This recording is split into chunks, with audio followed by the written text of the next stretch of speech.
नमस्कार रसिकांनो, सादर करत आहे शरद कुलकर्णी लिखित मायेचा डाव ही कथा. अभिवाचन केलं आहे सौ नीता वजे यांनी. चला तर ऐकूया. कथेचं नाव आहे मायेचा डाव. पुण्यातील प्रभात रोड म्हणजे जुन्या पुण्याच्या संस्कृतीचा आणि श्रीमंतीचा एक विलक्षण संगम. तिथेच एका प्रशस्त बागेच्या मध्यभागी उभा होता राजविलास, उद्योगपती दादासाहेब इनामदार यांचा आलिशान बंगला. त्या रात्री पुण्यात मुसळधार पाऊस पडत होता, पण राजविलासमध्ये मात्र शांतता पसरली होती. ही शांतता एखादे मोठे वादळ येणार याची जणू पूर्वसूचनाच होती. दुसऱ्या दिवशी सकाळी जेव्हा दादासाहेबांनी आपली तिजोरी उघडली तेव्हा त्यांच्या पायाखालची जमीनच सरकली. पिढ्यानपिढ्या चालत आलेला, कोट्यावधी रुपये किमतीचा आणि इनामदार घराण्याची शान असलेला सूर्यकला नावाचा हिरेजडित हार चोरीला गेला होता. पुणे पोलीस दलात खळबळ उडाली.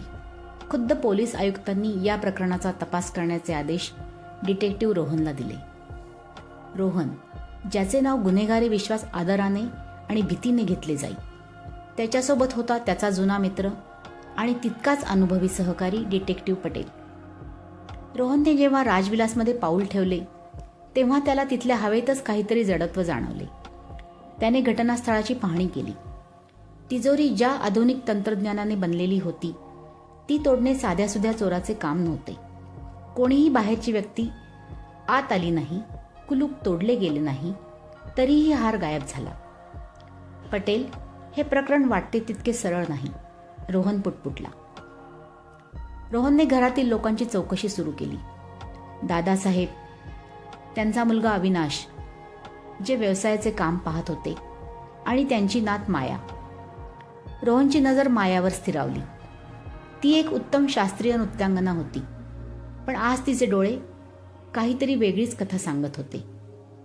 चौकशी दरम्यान ती वारंवार आपल्या हाताची नखे कुरतडत होती. जेव्हा रोहनने तिला विचारले, काल रात्री तुम्ही कुठे होतात, तेव्हा ती उत्तर देताना अडखळली. मी माझ्या खोलीत होते, रियाज करत होते, तिने खाली मान घालून उत्तर दिले. पण पटेलने एक महत्त्वाची माहिती काढली होती. काल रात्री मायाच्या खोलीत कोणताही रियाज झाला नव्हता. उलट तिच्या खोलीतून कोणाच्या तरी रडण्याचा किंवा मोठ्याने बोलण्याचा आवाज नोकरांनी ऐकला होता. पुरावे आता हळूहळू मायाच्या दिशेने सरकू लागले होते. रोहनने मायावर पाळत ठेवली. एक दिवस त्याने पाहिले की माया घराच्या बागेतल्या एका कोपऱ्यात काहीतरी जाळण्याचा प्रयत्न करत होती. रोहनने वेळीच तिथे धाव घेतली. माया घाबरली. तिच्या हातातून रोहनने तो अर्धा जळलेला कागद हिसकावून घेतला. तो एक जुना कृष्णधवल फोटो होता. त्या फोटोत तरुण दादासाहेब, अविनाश आणि एक अनोळखी व्यक्ती एका करारावर सह्या करताना दिसत होते. रोहनला काहीच समजले नाही.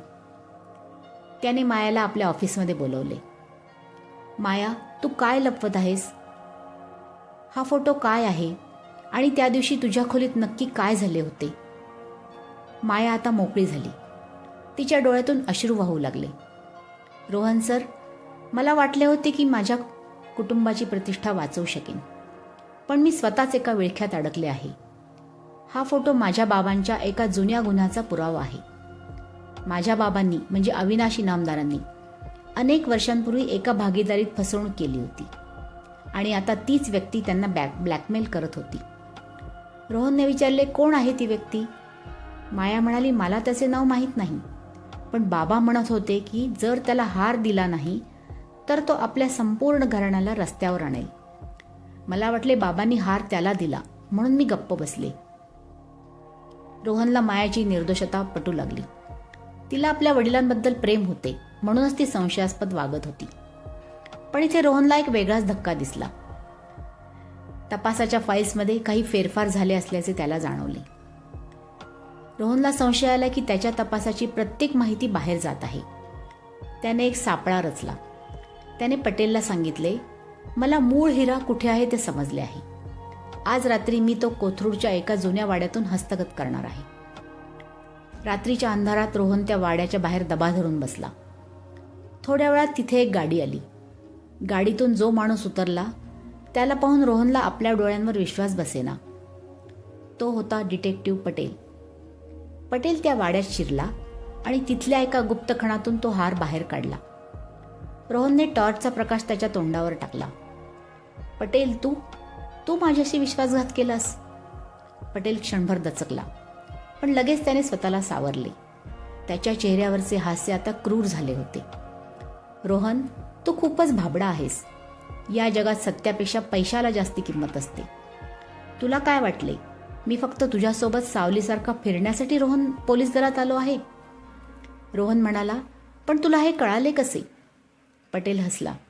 अविनाश इनामदार माझ्या संपर्कात आधीपासूनच होते. त्यांनीच मला सांगितले होते की हा तपास भरकटवर ठेव. मायाला गुन्हेगार ठरवण्यापर्यंत सर्व काही सुरळीत चालले होते, पण तू मध्ये आलास. रोहनने पटेलला अटक केली, पण कथा इथे संपली नव्हती. रोहनने जेव्हा तो हार ताब्यात घेतला तेव्हा त्याला काहीतरी वेगळेच जाणवले. त्याने तो हार एका तज्ज्ञ सराफाकडे नेला. सराफाने हार तपासून सांगितले, रोहन सर, हा हिरा नाहीच आहे. हे फक्त उच्च दर्जाचे काचकाम आहे. हा हार खोटा आहे. रोहन डोके धरून बसला. जर हार खोटा होता तर मग अविनाश इनामदार आणि पटेल इतकी धडपड का करत होते? रोहन पुन्हा राजविलासमध्येच पोहोचला. यावेळी त्याचे रूप रौद्र होते. त्याने सर्वांना हॉलमध्ये जमवले. दादासाहेब, अविनाशजी, खेळाचा शेवट झाला आहे. रोहन गरजला. हा हार खोटा आहे हे मला माहीत आहे. आता मला सांगा, खरा हिरा कुठे आहे?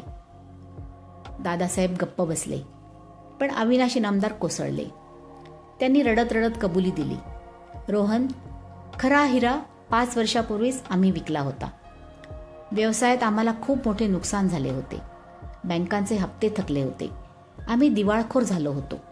पण समाजाला हे समजू नये म्हणून आम्ही खोटा हार तिजोरीत ठेवला. रोहनने विचारले, मग ही चोरी कशासाठी? अविनाश म्हणाले, विमा कंपनी, इन्शुरन्स कंपनी. जर आम्ही हार चोरीला गेल्याचे सिद्ध केले असते तर आम्हाला विम्याचे 50 कोटी रुपये मिळाले असते. त्या पैशातून मी पुन्हा उभा राहणार होतो. म्हणूनच मी पटेलला लाच देऊन या नाटकात सामील करून घेतले. मायाला हे सर्व माहिती होते. तिला वाटले मी कोणाला तरी खंडणी म्हणून हार दिला आहे. तिला ते अर्धवट माहिती होते. माया स्तब्ध होऊन आपल्या वडिलांकडे पाहत होती. ज्या वडिलांना तिने वाचवण्यासाठी स्वतःला संशयाच्या भोवऱ्यात टाकले त्यांनीच हा सगळा प्रपंच रचला होता. रोहनने अविनाश इनामदार आणि पटेल यांच्यावर गुन्हा दाखल केला.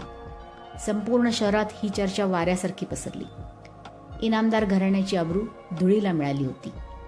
काही दिवसानंतर माया रोहनला भेटायला आली. रोहन सर, तुम्ही तुमचे कर्तव्य चोख बजावले, पण मला एक प्रश्न पडला आहे. माझ्या बाबांनी जे केले ते चुकीचेच होते, पण त्यांनी हे सर्व आमच्या भविष्यासाठी केले होते. मग यात गुन्हेगार कोण? परिस्थिती की माणूस?